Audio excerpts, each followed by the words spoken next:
The day my mother-in-law had her accident, it was critical.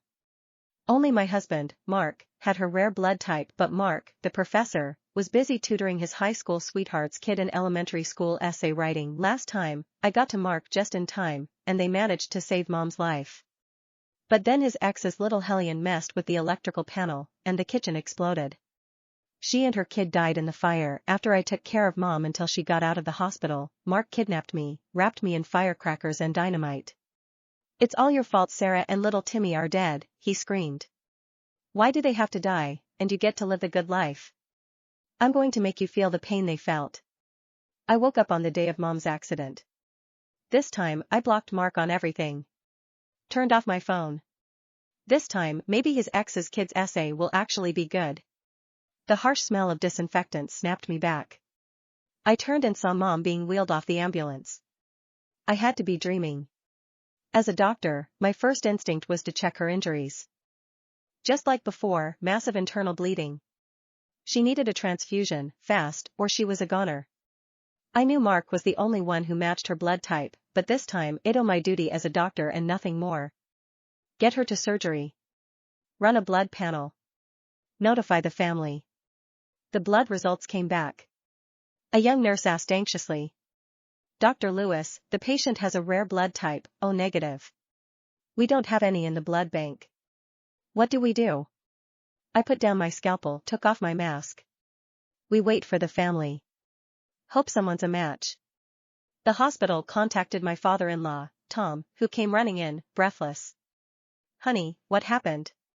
"Dad, Mom was in a car wreck. Hit by a semi. I already started surgery to stop the bleeding, but she's lost a lot of blood. Needs a transfusion." Tom, usually so steady, started pacing. "What are we going to do? I'm not a match." Then his eyes lit up. "Mark.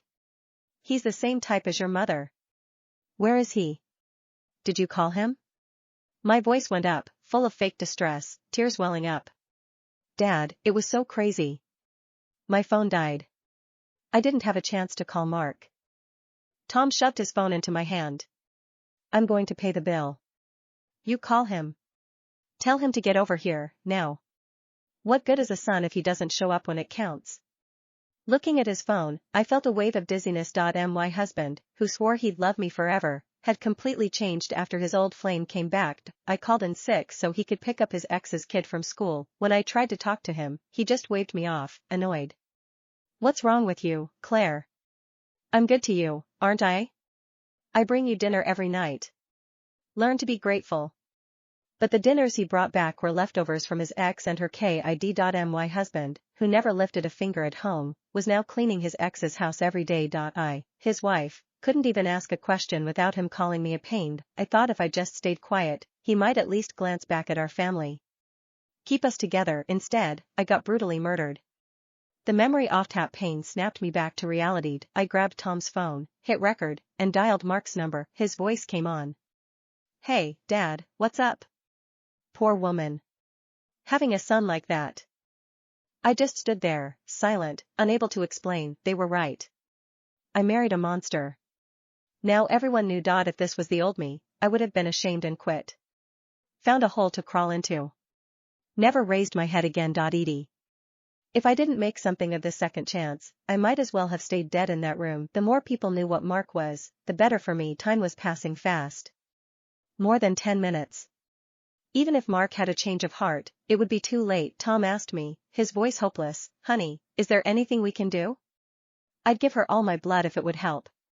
Even if it's not a match, maybe if she gets enough." He rolled up his sleeve, offering his arm. "Take my blood, Claire. There must be something you can do." Seeing him like that got to me. Suddenly, I had an idea. Mark once told me he donated blood to a student of his who had leukemia. It was a big deal at the school. Lots of teachers and students got tested, but only Mark matched. He got an award for being a lifesaver. The student's name was Kevin. After Mark donated blood, he still needed more treatment. He couldn't afford it, so I gave him $8,000 to help, and the best part was, he rented an apartment near the hospital for his treatments. It could work. Mom could still be saved. If she was, I was done. I would divorce Mark without a second thought. I grabbed my phone, turned it on. A few texts popped up, but I ignored them, found Kevin's number. My heart was pounding. Would he answer? The phone rang and rang, but no one picked up. I tried again, thinking he might have missed it. Still nothing. My heart sank. Then, the phone clicked on. Hello? Mrs. Lewis? Kevin answered. I said, Kevin, it's me. Can you come to the hospital right now?